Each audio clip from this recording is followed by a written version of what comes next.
It sounds so good. Revealed subtly and you're like, tell me more. Her family is just like a mess. Like, this is the definition of family drama in a book. I don't want like knife to the throat, who did this to you, they're just like cat and mouse. Like, I want dark. If you want to be traumatized this fall, this was $5 at the Barnes Cafe. Nothing can go wrong here. If we're feeling spooky, Christine by Stephen King. So it is a little bit of a love triangle, but like, it's not like an obnoxious one like we're all watching on TV right now. Hi guys, and happy fall. Fall is just my favorite season ever, and I feel like a lot of people can relate to that. I don't know if it's because I'm an October baby or what, but something about this season has always just felt so cozy and sweet, and just reading time. It is reading time. It is cozy. The days are shorter, so you're like at home, cuddled up earlier. So let's get into the book recs. If you can see here, I have some stacks. This stack right here is just fantasy books. There's probably like 27 in this pile, and then after we do the book recs, I'm going to be talking about my personal fall TBR, because I feel like I've just been stockpiling books and getting so many recommendations that I have been excited for fall, and books I've just been like pushing off to fall because they fit the vibe better. Also, I feel like too, this summer I've been in a slump most of the time, and I feel like I'm finally coming out of it, so we need to take advantage. So without further ado, let's get into the fall book recs. First up, I think there is an obvious elephant in this room if you've been following me lately about what I am currently reading / filming, and that would be a Harry Potter series rereading vlog. I did read these like 10 years ago for the first time, but I haven't in so long. I haven't even seen the movies in so long. I am on book 4 currently, but obviously I've read them before, so I can recommend them as much as I want. This is just the epitome of a fall book series, even winter too, because September comes, they're on the Hogwarts Express, and then you get to see Halloween in every single book, and then Christmas in every single book too, and just like the back to school vibe. This is the perfect time of year because it always starts a couple weeks before Hogwarts happens. So this is the perfect time to start your Hogwarts rereading vlog, because then you can read it like into the winter too, you know. This series is just, it means the whole world to me because this is really the first like big series I got into when I was younger, and the vibes are just so good. And reading these books, even now when I'm older and an adult, they don't feel like they're made for like 10-year-olds. They feel still very developed, and the plot is still very much there. So yeah, it is just the perfect series, and the books are like, some of them are chunky, but they're just so fast paced. Highly recommend starting a reread of this, or if you haven't read it before, now's the time because you could watch the movies too. So I always say like start it in the fall, because then there is 7 books, so it does take a while, and then the movies too, so it can lead you into the winter time. If you're like, no, I actually cannot commit to that this year, I got you too with some duologies, trilogies, standalones, whatever. I'm just gonna pull from this stack and we'll just go from there. Yes, my camera already died on me, but we're back. Oh, let's just get the full effect.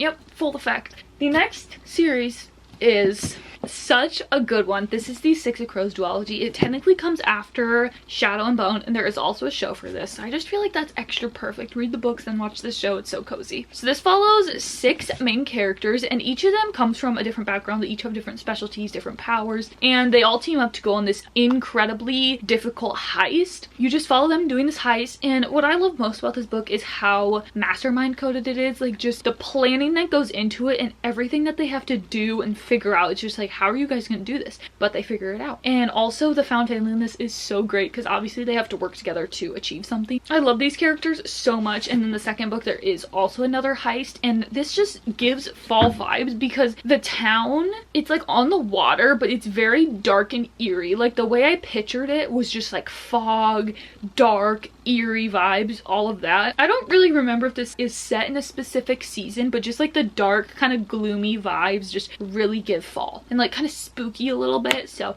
highly recommend this series. You will just fall in love with these characters. The show is also really good. It does combine Shadow and Bone and Six of Crows, and I kind of think it got canceled if I remember right, so I'm very upset about that. But what there was of the show was really good, and Ben Barnes is actually beautiful in that show. He's mostly from the Shadow and Bones books, but he's like hot as hell, so I really liked watching that for that reason as well. Sticking with the duologies, this I have especially been thinking about these lately. This is a 6-star series. The kicker of this, by the time this is up, the book is already out, but Rebecca Ross is coming out with another book in this world, and I'm so excited because this world is just one of my favorites, and it feels so cozy. Like, this is a fantasy duology, the Letters of Enchantment, and it is very like cozy vibes because the magic system is kind of like mythical, magical, and it's kind of like a subtle magic system, at least in the first book. It does get more intense in the second one, but they have magic typewriters. It's like workplace romance a little bit, and then there's also a war going on. This is just the perfect like chiller fantasy. Like, it's not too politically heavy in these two books, and I feel like any book, if it comes out like in end of August to like November, it's like a fall vibe book. So I'm really excited about her new one in this world because I hope it also has fall vibes, and I just love this world so much, and I really would love a cameo of these characters, but I don't know if that's too much to hope for. Just one of my favorite duologies of all time. I'm not going to tell you much more because I went into this super blind, and especially kind of one of the main plot points I didn't know, and I think it is so fun to find out on your own, so I definitely would recommend this. But yeah, this is a 6-star series, and just the vibe of like the old typewriters and like the magicalness of it, it's just so cozy in fall. The romance in this has got to be one of my top romance like book couples of all time. Why do I look so pale in this? I don't know, but I kind of hate it. Anyway, next up, oh my gosh, another duology. Okay, another author who came out with another book I think in the same world recently is Rachel Gillig. So this is the epitome of like a dark gothic fantasy, and I really liked that because fall vibes, hello. This follows our main girl Elspeth, and she has like what she calls nightmare inside her head, and in this world the magic system is kind of defined by these, I think there's like 6 or 7 of these cards, and they each do a different thing, and this one is like missing, so the people are trying to find it. This whole plot kind of starts when she meets a mysterious highwayman on a forest road. You get like the dark woods setting. There is also this smog type thing that has taken over this town, so it just adds to the dark eerie vibes. That is the type of fantasy I love to read in this winter. Like, I don't want knife to the throat, who did this to you, cat and mouse. Like, I want like dark, you know what I mean? Like, that's kind of a summery fantasy, like the who did this to you cat and mouse game, but this is a fall fantasy. This duology, again, so good. There is like some romance crumbs in this. It's not like full-on romantasy, but there is definite romance in this. Says an added bonus. And yeah, can't wait to read her new one. It's in the TBR pile, so you'll see it later. I feel like I mentioned this series in every single video, but it is just, it's one of my favorites, and I feel like it's kind of good for every season, but maybe more so like fall, winter. First 3 books are the Kiss of Deception trilogy. So this starts out Leah. She is escaping her kingdom because she is set to marry this prince, and she's like, no, I really don't want to. So you get her on the run, and she ends up in this like small town, and there is 2 guys after her, so it is a little bit of a love triangle, but like it's not like an obnoxious one like we're all watching on TV right now. That's where this ends up, and obviously it goes on from there. I won't say too much more than that because you just kind of got to go in blind, because with a book like this it gets kind of spoilery when I say too much about it. Technically in that same world you have Dance of Thieves and Vow of Thieves. I'd recommend reading these in order, mostly because I love that trilogy so much, but also because this takes place after that, so you're gonna want an understanding of the politics, kind of. I mean, you don't have to, but you might as well. Something that I love to read about in the fantasy world is when the main girl is like a thief, an assassin, like just like a baddie like that, and especially a thief. I don't know what it is about it, but it's just gonna hit every time for me. So that is what our main girl is in this one. There is kind of this like prominent family in that kingdom, and the son is destined to lead thrust suddenly into power when outlaw leader meets reformed thief. A cat and mouse game of false moves ensures, bringing them intimately together in a battle that may cost them their lives and their hearts. So this is like a cat and mouse duet, but it's not like as cat and mousey as some other books. I'm talking about You Powerless. And then the politics throughout this series get really good. Like, there's just some really good scenes that I remember vividly, and I'm just like, yeah. Another one, which I read this in 2023, no, maybe even 2022, and I still have not continued the series because this is kind of a heavier YA fantasy. So this is kind of like a King Arthur reimagining, and personally I don't have much knowledge about about that. So parts of this were kind of hard to understand for me. So I feel like this is a book that like takes more brain power, but it is set at this magical school, which I feel like that is the perfect type of fantasy to read in the fall. So we have some recs for those coming up as well. But yeah, so it is this magical school, a residential program for bright high schoolers at UNC at Chapel Hill. And there is like a secret society too. So you get that, which I feel like is also super folly, like dark academia vibes. And so these students in the secret society, they're called legend born students. And they have to hunt these like mysterious creatures down, and there is just so much that goes on with this book politically, and I loved it. There's like a smidge of romance too, and I really can't wait to continue this series. I will definitely have to like reread this or look up a summary or something, but I'm so excited to finally do it because it was very fall vibes, because it's like magic, school, secret society, monsters, kind of the vibe of Wednesday a little bit, which that is one of my favorite shows of all time. And then I actually read this last fall in my fall reading vlog, fall bookish vlog, and it was the perfect fall fantasy book. And she actually came out with the sequel this year, so I've been saving that for the fall time, so I'm so excited to get to it. It's about two sisters, and this game of Phantasma comes into their town, and the one sister thinks her other sister entered in it, so she enters the game to do that. And it's kind of at this like magical hotel, and there's different trials and all of that, and just like the setting of the magical hotel vibe was so interesting. And there is, I guess, like a cursed manor, it's called, so like kind of haunted house vibe. This story was so fun because the trials in this were also so unique, really different from any other trials I've read before. I thought they were so fun. You know, it's got all those like classic fantasy tropes, like Hunger Games vibes, romance, darkness, something happens to the sister, you know, like in every fantasy book something happens with the main girl's sister. But another book, this is Bewitched by Laura Thalassa, and this is also about a magical school, but they are witches in this one. So it starts with our main girl, she's a witch, and she goes to this witch school. A little bit before that, she kind of unearthed this like supernatural force, and then it's kind of like after her. Okay, so when she unearths this like supernatural force, it's like a guy who gets arisen, and he basically is claiming that she is his long dead wife. So he's like kind of after her because he thinks she's his wife, you know, so that's like interesting. But yeah, she is at this witch magical school, so the vibes are there. But there is also murder mysteries in this, which I feel like is also like fall. So yeah, she ends up kind of working with the supernatural husband who kind of figure out what's going on with these murders, because she's like, who is doing this, like what is going on. One of my favorite books of 2024 is Metal Slinger, and this is a fantasy. It is set on this like water town, but I remember being cold there.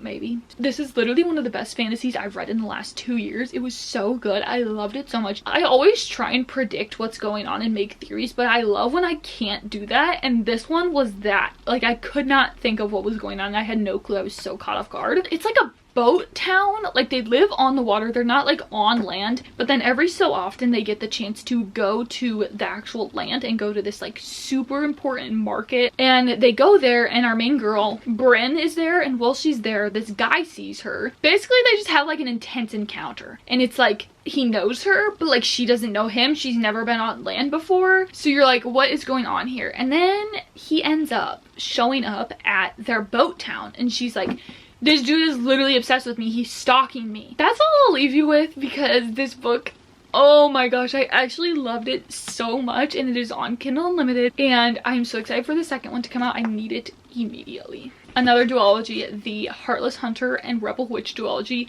Again, witchy vibes. Very fall, very, very fall. So this is like a town where witches are not allowed. Like if you're found out to be a witch, you're getting... So our main girl is a witch, and she also is known as the Crimson Moth. And the Crimson Moth is someone who helps other witches escape or just like hide or whatever. Someone is on the hunt for the Crimson Moth, and that actually is the love interest. So it's like an enemies to lovers, which the romance in this is so good. I loved it. But so she is the Crimson Moth, and she also portrays herself as this like rich socialite person who, like, you know, no one would think is a witch basically. So that was really fun to see like how she acts when she's portraying this socialite, but also she's literally helping witches escape. I really liked this series. It was kind of predictable, but honestly it was still so good. And sometimes with like predictable books I don't enjoy them as much, but this was such a good series, and there were things like I wasn't expecting, or like kind of was, whatever. But yeah, the romance is so good in this, and it's kind of a cat and mouse game, but like not really, because like he doesn't know who she is the whole time. Okay, another series is the Madoran Chronicles by Lynette and Ani. This is another fantasy school. Everyone at this school has like a different power, so that's really interesting. It's not just like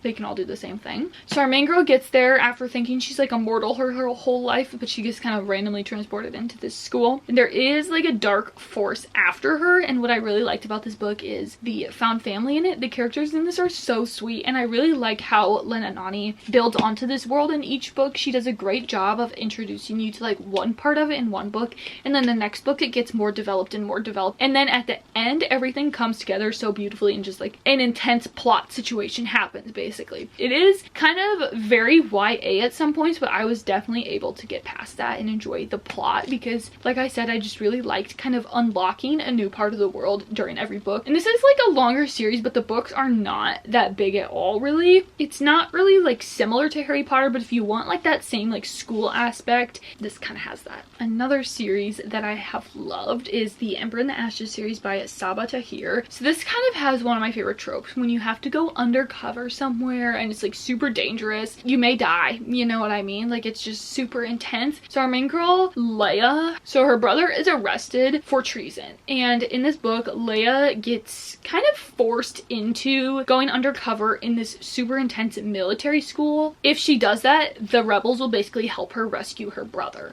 So she's like, yeah, I'm so down. So she does that, and in this school we meet Elias, who he is one of the school's like best soldiers. He's someone's son too. I can't remember exactly who, but it's like someone very high up at the school. They cross paths and they end up having to work together, because that is something else I love in a fantasy book, when it's like different than the just enemies to lovers, but they have to work together and then slowly realize that. The series does go on from here to get very crazy plot-wise, and I love that so much. This book was insane, and there's so many more characters that you meet too in the later books that you will love. Another like school kind of setting, but also you get like the rebel group aspect. There's just so many secrets in this world and so much like plot that gets unraveled, and I loved it so much. I really want to reread this, and I think there's 4 books total, and they're all like a good 400 pages, so this is a great length of a series, I feel. And that was all of the fantasy books, so I think now we'll just do fiction, because I only have 3 of those. The first one being The Nightingale. I think this was in my reading sad books for a week video, and yeah, this was the saddest book I have ever read. This was also my first like real historical fiction. So this is obviously set in Paris in World War II, and it follows 2 sisters, and they're both kind of living different lives, but their paths do intertwine and they do, you know, connect obviously. I just think this is like essential reading. It is so informative about this time period and just makes you so aware of what the women at this time were going through, what life was like before and after and during the war, and it was just so informative and so eye-opening and so emotional and so just like impactful. Seriously, the most like devastating but also heartwarming at the same time eventually book I've ever read. I loved following these sisters so much, and both of their stories were equally interesting to me. I feel like sometimes when there's like 2 distinct different storylines, one can be more entertaining than the other, but I'd finish one chapter and be like, I need to get back to that sister's perspective. Then I'd read the next one and be like, I need to get back to her perspective too. So I just could not stop reading this book. It's so bingeable. It's so just fast-paced throughout. There's always something going on, and you will cry multiple times. It is hard to read at some points, but also that's what life was like then, so it's important to read. So I love this book so much. And then this one might be kind of more wintry, but I thought the cover gave fall, and also it's just like a fun time, I guess. And if you want like a fast-paced fiction book, this is The Favorites by Lane Fargo. It's kind of described as Daisy Jones and the Six and also Magnolia Parks. And I really liked that kind of description of this book, because it really did feel like both. Because Daisy Jones and the Six, in the sense that it feels so real, like these characters are real and real celebrities in the world, but they're not somehow. And Magnolia Parks in the sense that the relationship in it is pretty toxic. So you're following 2 figure skaters, famous ones, they're partners in it, and they have the opportunity to compete in the Olympics. Just like the toxicity of their relationship, but also there were so many points where I thought that I could look up their performance on YouTube, and I was like, wait, I can't do that. So yeah, I just thought this was a good kind of fall wintry read. I mean, really either one, because although they were ice skating in the winter, it's not like overly wintry because it's just really on the rink. So I thought this was a good time. It's very fast paced if you want like a fiction book. Another one, we have Wild Dark Shore. I read this maybe in May or April. This was a roller coaster ride. So this is set on this kind of abandoned island where the only people on it are this family that you're following. And they are the island caretakers. They have to take care of everything, all the animals, all that, whatever, because they're the only ones on the island. They have like, I think it's like 3 weeks until this boat is supposed to come and take them off the island, because the island is getting to the point where it's inhabitable, so they can't stay there anymore. There is just so much going on behind the scenes, and this is one of those books where you kind of just get plopped in the story to start, and you figure out stuff as you go, and it's just like jaw-dropping. Like, there was no really hints at what was going on. It's just kind of like revealed subtly, and you're like, tell me more. But the main kind of thing this book starts out with is a woman gets washed up on the shore, and this island is like super secluded. So like, they're like, how the hell did she get here? How did she even know this existed? Whatever. So that's kind of the main first thing you're starting, and you do get some perspectives from that woman and also the family who's living there. So you're like, who's telling the truth? What's going on? This is set on an island, but it's not like tropical at all. I think it might even be cold when they're there. Next up, some mystery books. So some of these are YA and most of them are YA actually. So I wanted to talk first about an author. We have Jennifer Lynn Barnes. Any one of her books is going to be perfect for this time of year. She has 3 main different series. Starting with my least favorite, we have Little White Lies. This is set around a debutante season. Our main girl Sawyer is 18. She works at a mechanic shop in like a smaller town, and one day her grandmother shows up there and she's like, I literally didn't even know I had a grandma. Like, who are you? And she offers her money to compete in the debutante season. And she needs the money, so she's like, yeah, sure. And Sawyer doesn't really know much about her dad, so she also takes this as an opportunity to learn more about her dad while she's there. So yeah, basically there's just a lot of family drama in this. It was a good time. It was entertaining, but definitely my least favorite of her series. I did have a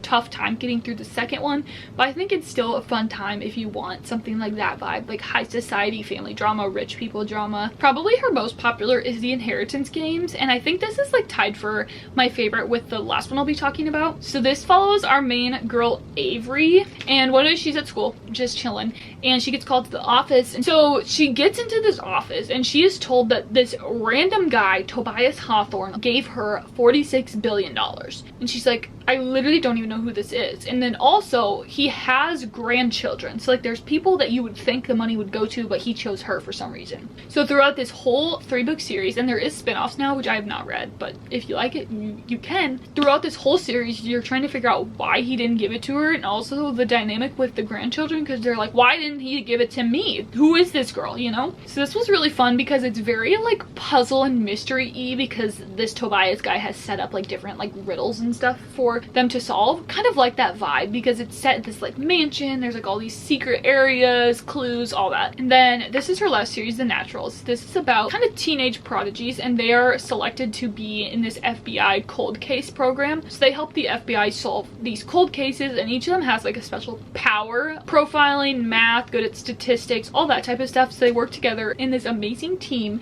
So there's like found family vibes again, and they just solve these cold cases, and it's really cute. And there is like deeper stuff going on than that, but that is the main gist of it. Such a fun time, perfect for fall. The books are so short and fast paced. You will fly through the series, and each one kind of ends with like, you have to keep reading. Super bingeable series. And then this author Holly Jackson just has so many she just has so many different like YA mystery thriller books, and she actually just came out with an adult one, which I'd love to read this fall. The Reappearance of Rachel Price by Holly Jackson. Our main girl Belle, she's just living her life, you know? So her mom disappeared a certain number of years ago, maybe like 10 years ago, and so they are actually filming like a Netflix documentary about that. And then one day, while they're filming, she comes back. You're like, where the hell was she? Because it was 10 years, you know? Everyone thought she was dead, all that. So you're getting both the documentary filming and also our main girl Belle trying to figure out where her mom was and like what happened, why she came back now, all of that. I really like this because I had no clue what was going on at all. This was actually my first Holly Jackson book too, and I'm in the middle of the A Good Girl's Guide to Murder series right now, so I'd love to finish that as well and also get to her new one. She just has so many good fast-paced mystery thriller books. Another author to check out. And then a thriller recommendation I read earlier this year, we have Listen for the Lie by Amy Tintera. This is about like a murder mystery podcast that is covering this small town murder mystery where our main girl, her best friend, died, and everyone kind of thinks she did it, but she was never like accused of anything. So this famous murder mystery podcaster comes to that town and tries to uncover what happened, and the whole time you don't know if the main girl actually did it or what went down. I had no clue who did it or what happened. So yeah, this was such a good time. It's so short, and I really enjoyed the audiobook of this because you get actual chapters of like the podcast that was going on, and it was just told really great on the audiobook. Okay, last stack, we have the romance recommendations. So first up, it's sports season, I think. I guess it's like football season, and none of these are football. This is my favorite standalone interconnected romance series ever. They're all sport themed. So the first book is hockey. The second one is basketball, and then the third and fourth are baseball, and then the last one is also hockey. So this just follows all professional sport players, and they obviously their romances. Like each one's kind of a different trope, so just whatever. But yeah, they all are interconnected, and they all connect so well because you see each character in each book. And there's always like these super wholesome family dinner scenes. Yeah, this is set in the Windy City in Chicago, so kind of like a play on all those famous Chicago professional sport teams. These feel like such real people. It's not even funny. So I love this one so much. Another one that came out this year was The Conditions of Will by Jessa Hastings. So I don't necessarily think this gives a certain season of vibe. Our main girl Georgia, she lives in London, but she has to go back to, I think it's South Carolina. She goes back to like South Carolina or something because her father passed away,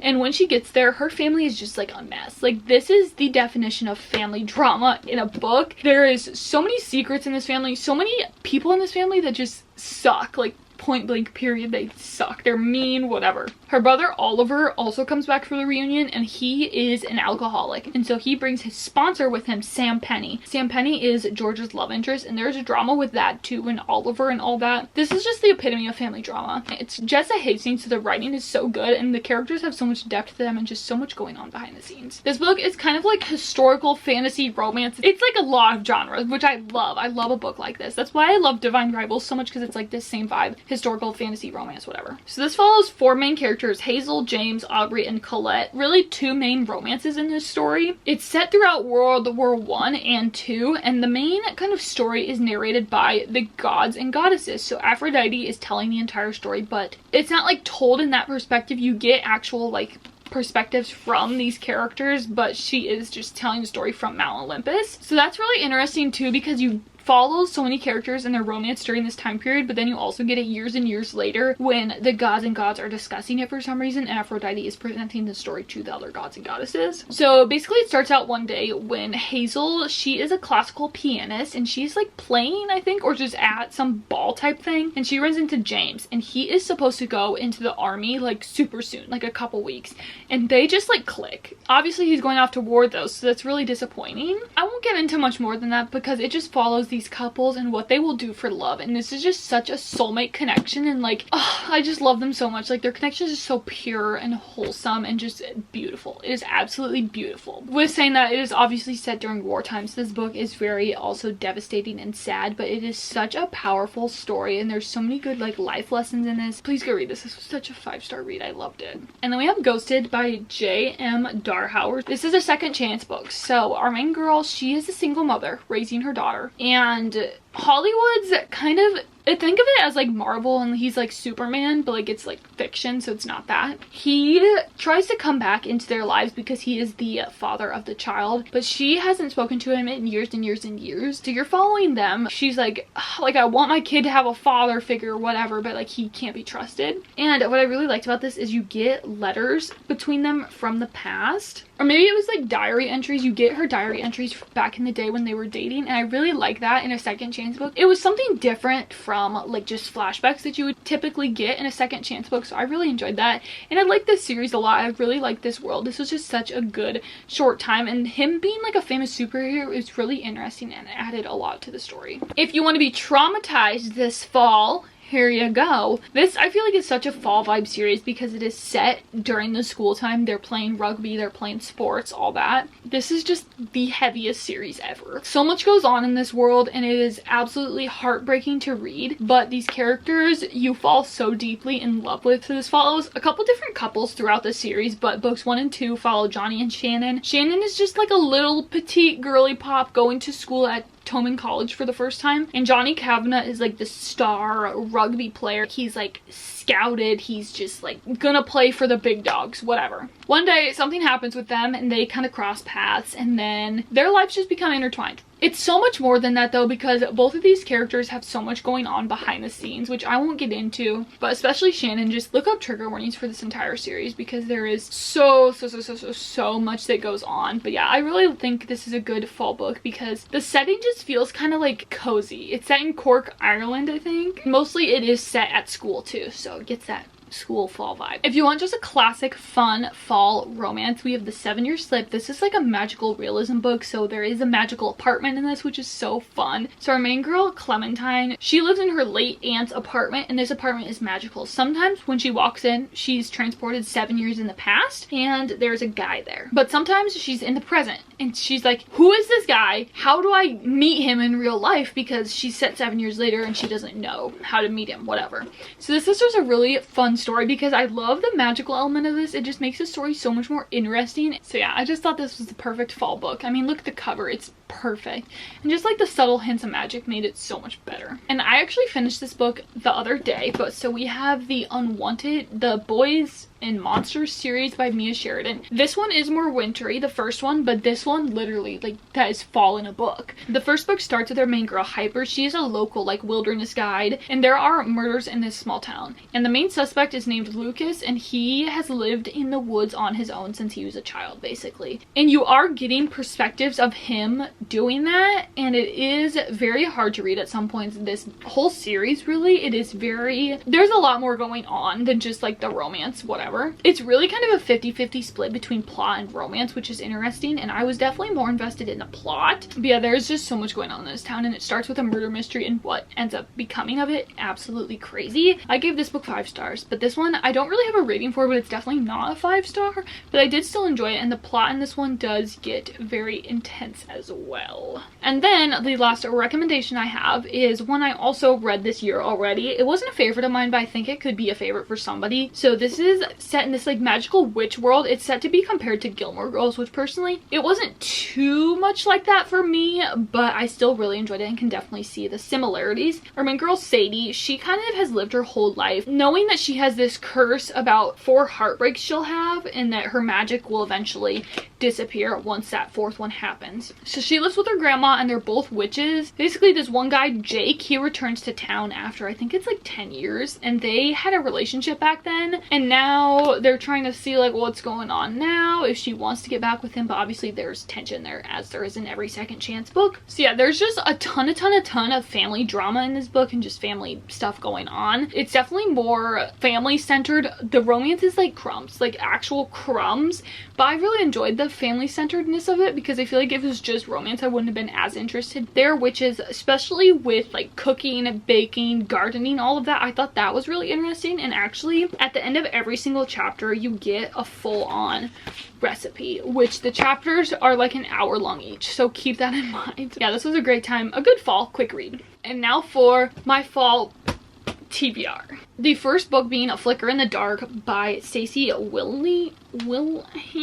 Something about 6 teenage girls go missing in a small town and her father confesses to the crime. This was my book club book for June or July. I have not started it yet, so I really finally want to, and also it's a thriller, so I feel like it's perfect for spooky season. Another one I want to get to is The God of the Woods. This is just one I've heard so much about and I really am excited to see it. I actually thrifted this book recently, so I'm so excited to get to it, and I can't wait to see if I like it or not because I've heard completely mixed reviews. Another like YA mystery book I want to get to is Such Charming Liars. This is about a jewel thief, and that's all I really know. Something about that seems so interesting, and something about the movies, always like jewel thieves in it, just is so interesting to me. So yeah, she has like one last job as a jewel thief, a billionaire's birthday party, and something about her friend tags along with her. I don't know. This just sounds fun. They had me at Jewel Thief. Okay, this book kind of gives summer vibes, but I really want to read it since I saw Haley talk about it recently. We have The Other Side of Now. So our main girl is in Hollywood. She's just living her life, and then one day she books a trip to Ireland, but when she gets there, it's like she already lives there. Everyone knows her and all of that. Essentially, she's transported into her other life if she would have made a different choice. Something about me is I love a trope like that. I love a time loop. I love just stuff like this, like Maybe in Another Life by TJR. I really enjoyed that, how it was the dual timeline of two choices. So I feel like this is gonna be so interesting, especially because it goes from Hollywood to Ireland, like such different lives and obviously just places she lives. So I really want to get to this because it sounds so good. I am so excited. I actually read about 50 pages of this last night and I'm so excited about this. I have not read fantasy almost this entire year and it makes me really sad because it's definitely overall like one of my favorite genres, but I haven't read it in so long. And this one sounds really interesting. It's like the classic, she's trying to be an assassin, then he is too, and I think they end up having to work together. They're uncovering things that are going on politically in the world, and I thought this was really interesting. Another book I cannot wait to read. We have Pumpkin Spice and Everything Nice. This is just literally such a cute, short, sweet rom-com YA romance book. I think it's like they have rival coffee shops or something. Like that just sounds so fun. It reminds me of Tweet Cute by Emma Lord. That's kind of the same vibe. I think it was like food places, but still I thought that was such a fun book. So I'm really excited about this one, and it just looks so folly.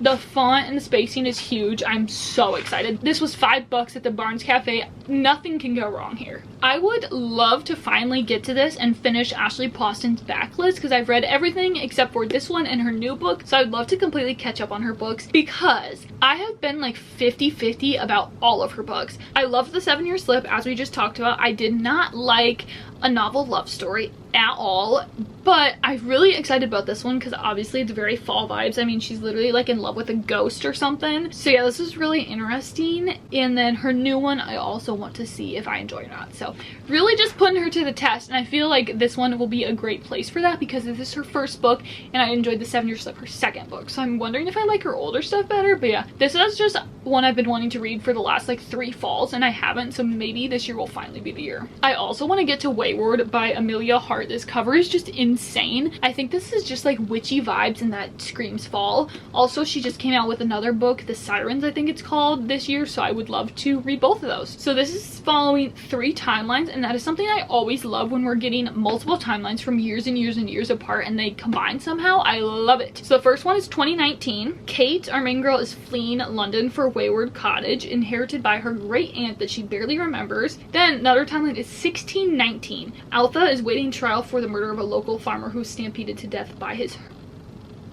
Okay. When Alpha was a girl, her mother taught her magic, so she seems to be a witch in this timeline. And then in 1942, World War II, Violet is trapped in her family's grand crumbling estate. Ooh. I am so excited to get to this one. It sounds so good. I actually might have to read this like next week. I am so excited. This sounds so good. I have been absolutely loving just like general fiction, literary fiction lately, so I'm so excited to get to this, and like a fall-y one. I feel like I haven't really read many. Another book I'm beyond excited to get to, we have Pictures of You by Emma Grace. This is another like niche trope I've really enjoyed. So one of Catherine Center's books, I think it's Things You Save in the Fire. Maybe it's not. I can't remember. Or maybe it's How to Walk Away. How to Walk Away. Basically, Evie Hudson, she is in a car crash and her husband died in it. Since being in the hospital after that crash, she can't remember anything about it. And I always like these books. I don't, like, that's kind of morbid to say, but I do always enjoy these where like someone has to come in and like help them remember, and it's just like, ah, you know? Yeah, I think one of her like high school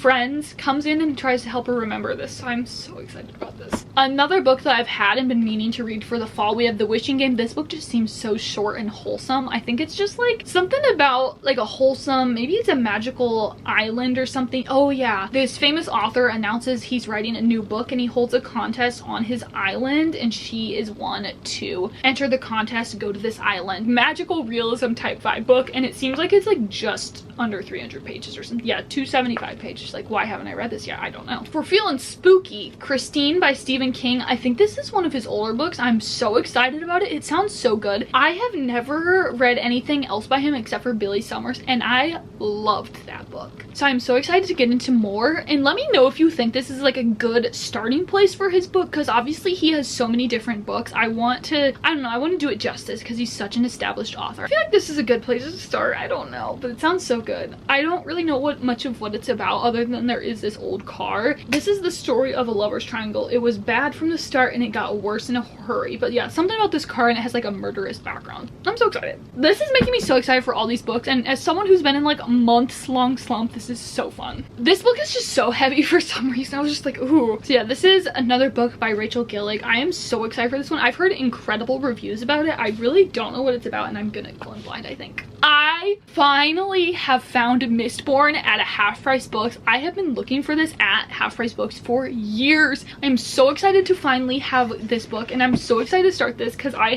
have wanted to read Brandon Sanderson for so long, but I just feel like this was the perfect starting point, and I wanted to find this at half price. For some reason I had that in my head that it would be easy to find, but yet it took 2 years. I'm so excited to finally get to this. I'm going in blind. I'm so excited.